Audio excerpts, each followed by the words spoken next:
I'm going to talk about something that's not talked enough about when it comes to the indie scene.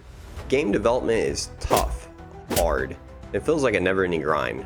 Something we can do to help fight this battle is develop a particular genre and style in which we create games and stick to it. I'll be going over today why is this important and what rare circumstances should you jump ship and switch to making games in a new genre.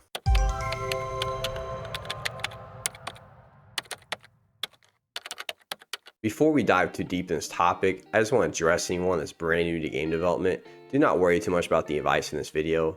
Right now, you're probably just doing tutorials and it doesn't matter too much about what the genre the game is in the tutorial. Just moving a block across the screen is magic to you at this point, and you just need to get familiar with the game engine of your choice and the programming language that goes along with it. I still recommend watching this video for hopefully it's entertaining, but also you will eventually be at this step once you start creating your own games. For those who have started creating your own games, pick a game genre that you're interested in and stick with it. Usually what comes to mind when you think of a game genre is a platformer, real-time strategy, or an action RPG. And although you are not wrong, you need to take this a step further. Are you going to be making 2D games or 3D games? First person or a third person?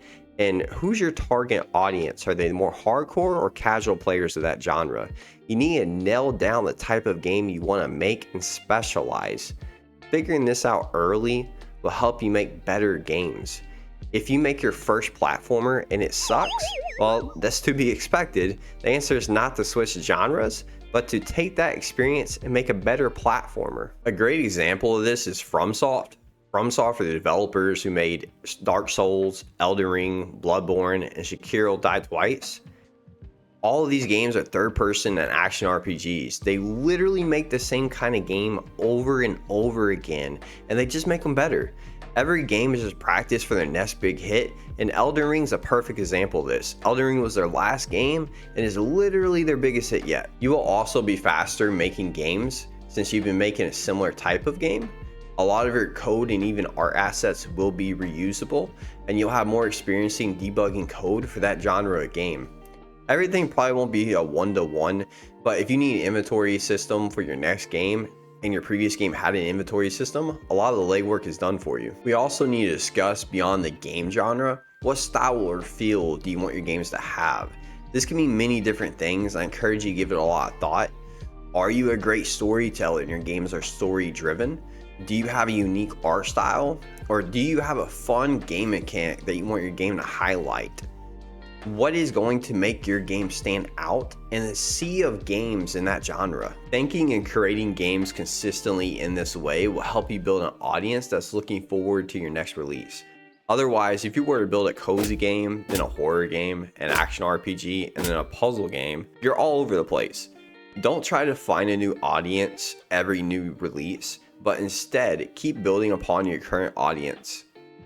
A simple way to look at this is, what does your audience expect when buying one of your games? If you're thinking this is a great advice and wondering why not all game developers go this route, well, there are some common excuses, and I do believe these are simply that, just excuses and not actual concerns or criticism.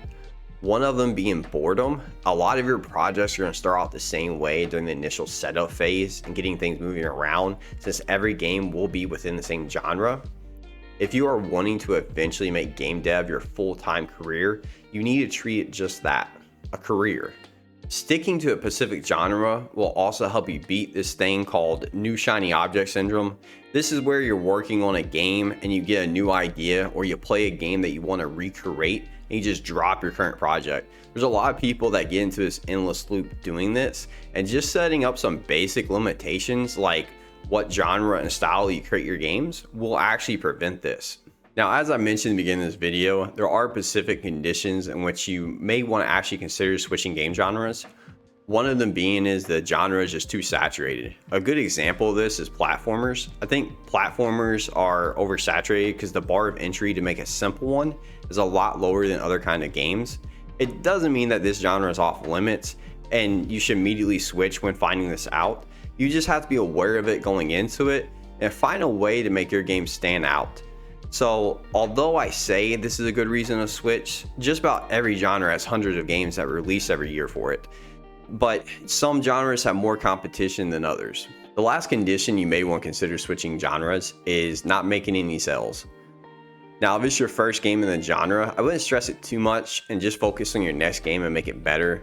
But if you have multiple releases and all of them are doing bad, it might be something to consider. Maybe you have better game design ideas for a different genre, or you're just too familiar with the genre that you're making games in, and it just feels like the same as all the others. Sometimes making a game in a genre that you don't typically play is the move because you might bring something unique. I hope everyone listening has found this advice helpful. Just keep in mind, it's just that advice. You can follow it or disregard it. Following it doesn't guarantee you success, just like not following it guarantees you failure. This is something I think all potential game developers should be thinking about, at least, because having a strategy is better than no strategy. Let me know down in the comments if you think sticking to a genre is an effective plan, or are there things I'm just not considering. Love to hear your guys' thoughts.